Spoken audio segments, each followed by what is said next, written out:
The Nigerian Bar Association has withdrawn its invitation to Governor El-Rufai of Kaduna State to speak at the association's annual general conference. The association took the decision as it just concluded National Executive Committee meeting. NBA said it took the decision so that the governor can have more time to focus on the killings in southern parts of Kaduna State. Several Nigerian lawyers had in the past days registered their discontent over the decision of the leadership of the NBA to include Governor El-Rufai as a guest speaker in the conference. The conference holds from August 26th to 29th.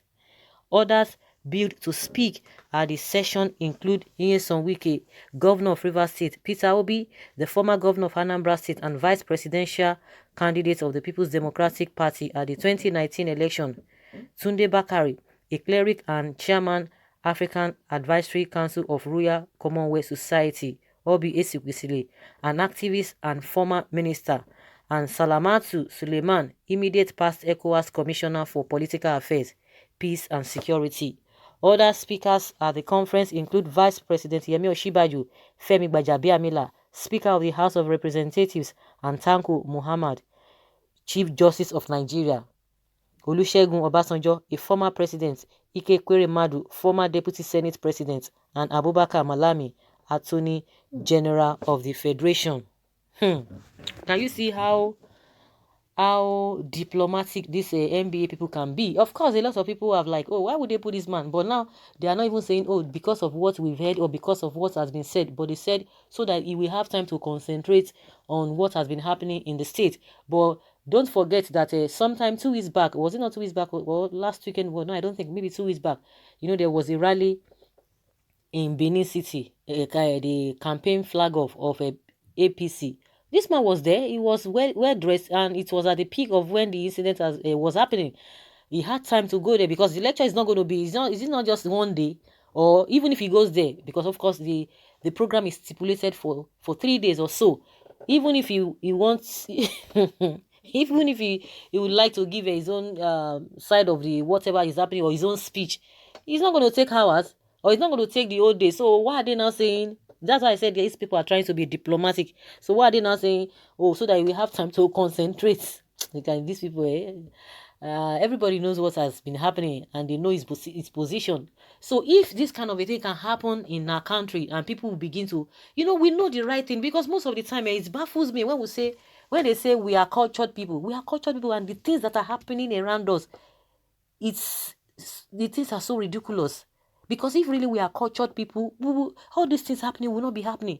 People who are still with impunity, people who take other people's life without looking back, people who commit all manner of crimes without even looking back, and we say we are cultured people. Corruption, that one is, doing things, disobedience everywhere, both left, right, and center, from top to bottom. Everybody does anything anyhow. But let them step out of international airports in our country, get to the other side of the country, they behave themselves, but as soon as they come back to Nigeria, everything goes.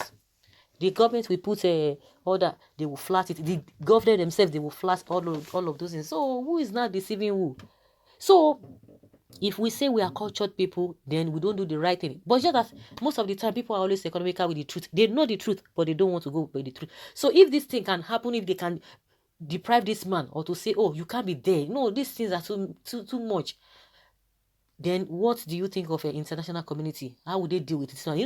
Don't forget what he has said in the past, especially that last year when he was talking about your body bags. Everybody knows what he said. Now, no matter what, everything in one way or the other, he will pay for it. They are just trying to be diplomatic. Oh, that he should concentrate. Of course, he's not going to stay there. It's not as if he's going outside the state for like 1 month or 2 weeks. No, it's just some hours and he will be back. And they're telling him, then you should know that there's fire on the mountain. You should be able to read the handwritings. Well, I love that it is time we throw away religious and tribal sentiments and tell our leaders the truth. Oh yeah, let his son go and slap the NBA or the people that protested about the inclusion in the seminar, since he's his father's attack dog. Indication of God's rejection manifesting through the people's voice. If we can be dealing with, if the masses themselves can be dealing with all these corrupt leaders, it will serve as a lesson to them. Not that you will abuse them behind them. Once you see them, you begin to bow, you begin to hail them. If we can be treating all those, corrupt politicians, deal with them in this manner, they will know that everything is not all about money. Everything is not all about power. That all the time those things cannot work for you. It will get to a time those things will work against them. They will learn lesson. Indication of God's rejection is a devil incarnate. Hooray! Voices of reason have prevailed. Body of the learned councils, I salute you. NBA refused to be settled. What a wonderful decision. Better, good decision. This is a signal that Nigerians have rejected him and he will never become anything greater than his present position in Nigeria. Nigerians are so happy with NBA for delisting El-Rufai from the list of speakers in the NBA confab, which Buhari can listen to.